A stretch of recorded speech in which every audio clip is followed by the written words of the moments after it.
Hello. During our session today, you will be talking about how you are doing so far in your preceptorship journey. The following slides are designed to provide you with the information to stimulate your thinking about your resilience and well-being. If you have a notepad handy, it can be helpful to make some notes to refer to later on. Preceptee Support 3 aims to encourage you to think about how you can build on and develop effective well-being practices in your role and personal life. These are the outcomes, and as you listen to the narrative, think about the following. Why it is important to maintain and build resilience? Can you think of any practice-based scenarios based on your own experience so far?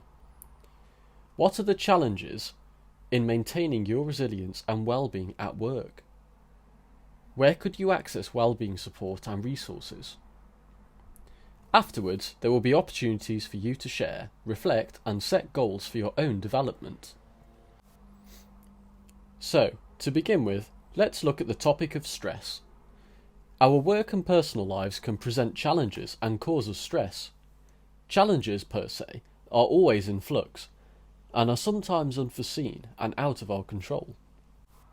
It is important that we focus on aspects of our work and personal life that we can control during periods of stress.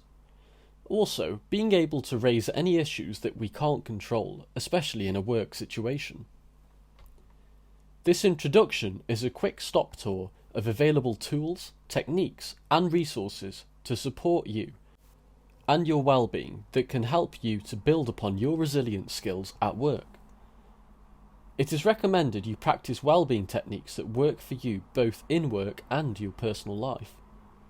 So how can we address stress and monitor our stress levels as well as look out for our colleagues? By role modelling well-being practices, you can contribute positively to the well-being of your peers and your team as well as your own well-being. This simple graphic on stresses illustrates how stress functions and impacts on our well-being. Eustress, ordinarily known as good stress, can be motivating. It can keep a person grounded and moving effectively through obstacles and problems. If stress persists, it is important to monitor. Persistent stress can cause an impairment in our ability to function in and outside of work. It is therefore really important to manage our life stresses as soon as they arise to avoid the build-up of stress and potential problems in the future. The Stress Container tool is a quick and effective well-being tool for monitoring levels of stress. So, what's in your stress container right now?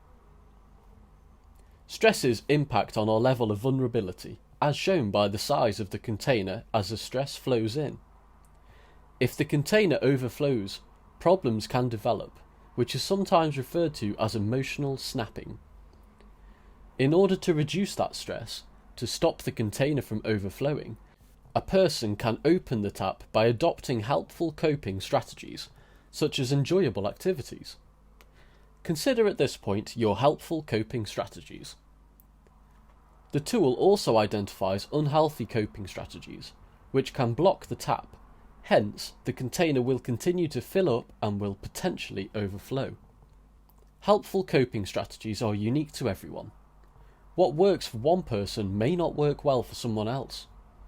It is recommended that you explore what types of coping strategies can work for you.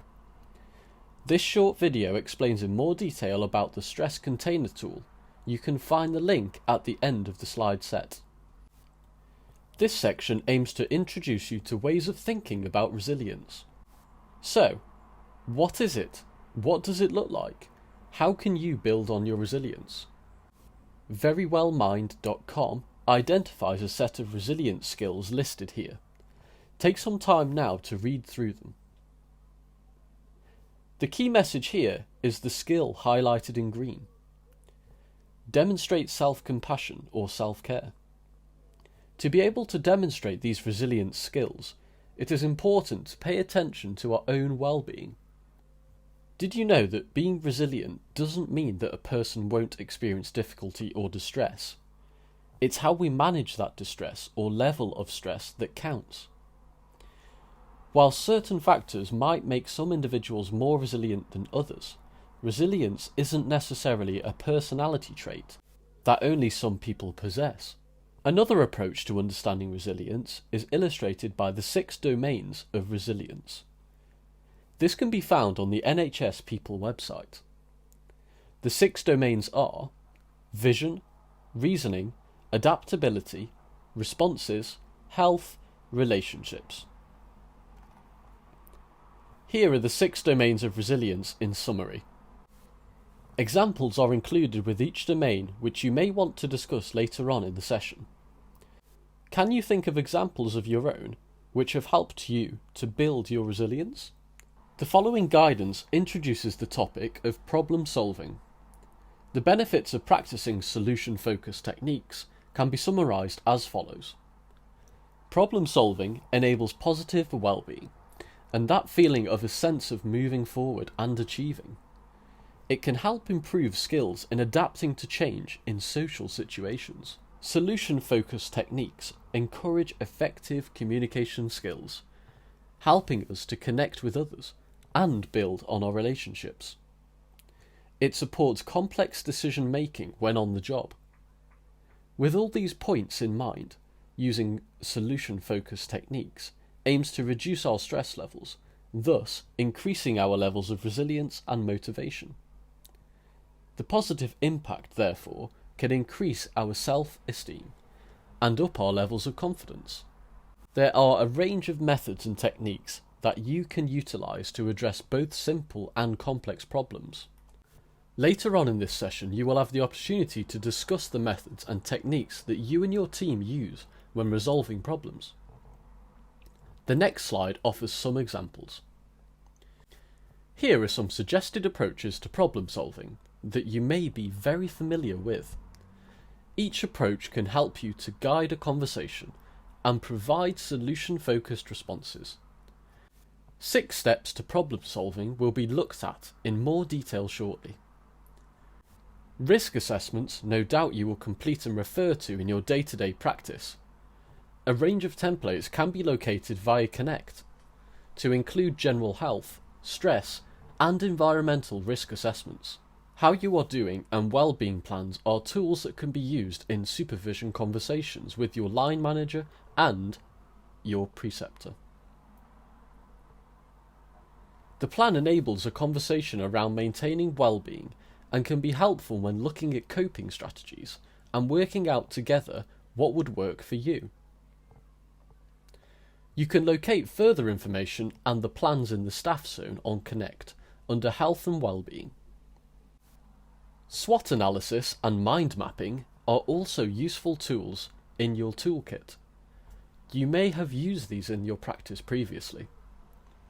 Think about problem-solving techniques that you have already used in practice that you may want to share with your group later on. The 6 steps to problem-solving methods are often used for complex problems. The key is to break the problem down into smaller problems, as well as involving others in coming up with solutions. Step 1. Identify the problem.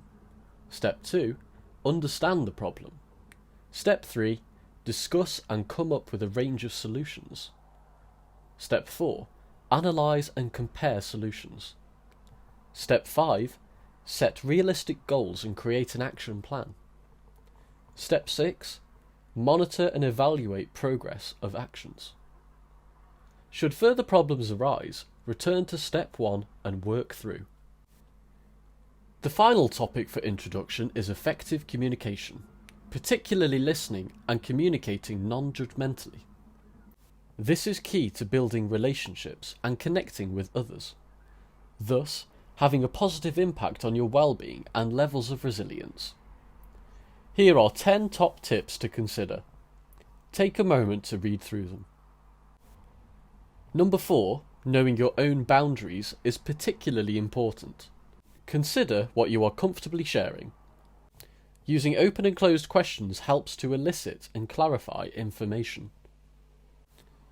Avoid the why questions, particularly if the person is in distress. It could be difficult for them to communicate why certain things are happening for that person. Utilise cues and body language, for example, reflecting back, and expect periods of silence. Expect periods of silence. It is important for both parties to be able to pause and reflect. Here are some example conversation starters using open questions. Such examples can help to start the conversation, build relationships, and connections with others.